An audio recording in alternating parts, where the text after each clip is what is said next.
बलदेव ने टाइम देखा तो रात के 1 बज रहे थे, तो वो उठा और सास के कमरे की ओर चल पड़ा। दरवाजा हल्के से धकेला तो वो खुल गया। कमरे में एक दिया टिमटिमा रहा था। बलदेव सास नीरजा देवी के समीप पहुंचा। सास गहरी नींद में सो रही थी। नीरजा देवी कमाल की परी लग रही थी।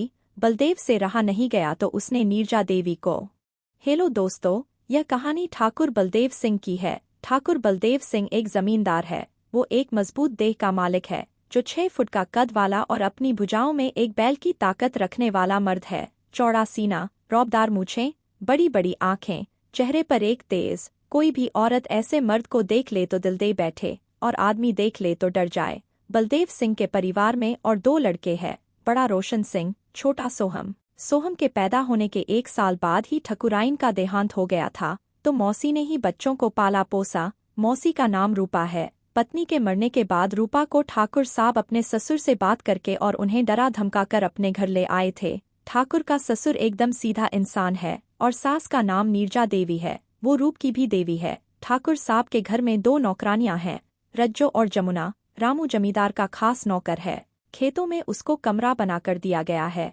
रामू के परिवार में रामू की बीवी रंजना के साथ उसकी 2 लड़कियां रमा और सीमा है। यह कहानी तब की है जब ठकुराइन पहली बार गर्भवती हुई थी तो ठाकुर उसको लेकर अपने ससुराल गया था। ससुराल पहुंचते ही सास ससुर ने उनका स्वागत किया। सास ने दामाद के पैर धोए।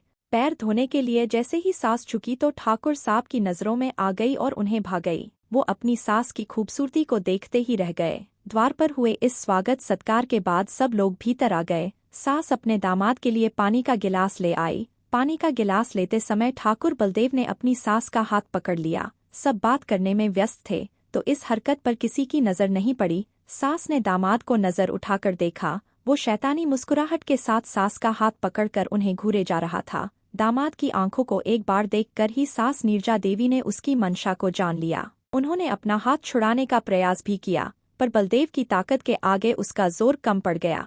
इस बात पर किसी का ध्यान नहीं गया था, पर ठकुराइन की नज़र थी। वो चोर नज़र से ये सब देख रही थी। ठकुराइन ने खांसने का नाटक किया तो बलदेव को होश आया और उसने अपनी सास का हाथ छोड़ दिया।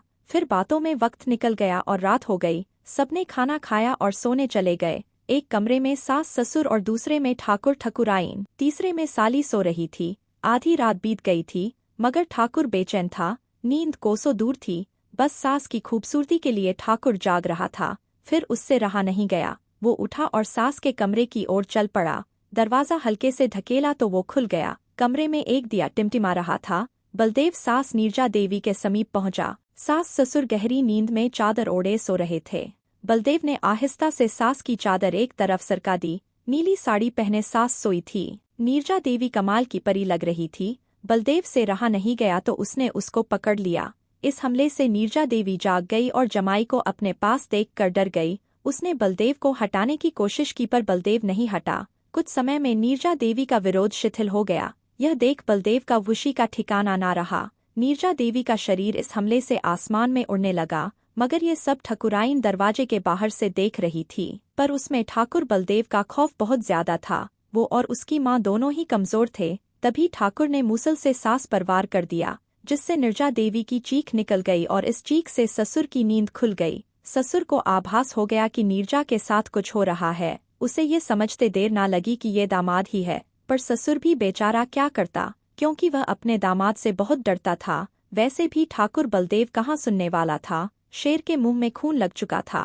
इसलिए ससुर आंखें बंद कर लेटा रहा। इतने बड़े मूसल का वार झेलना एक सामान्य स्त्री के लिए मुश्किल काम था, इसीलिए नीरजा देवी की हालत खराब हो गई थी। वह मरने की हालत में पहुंच गई।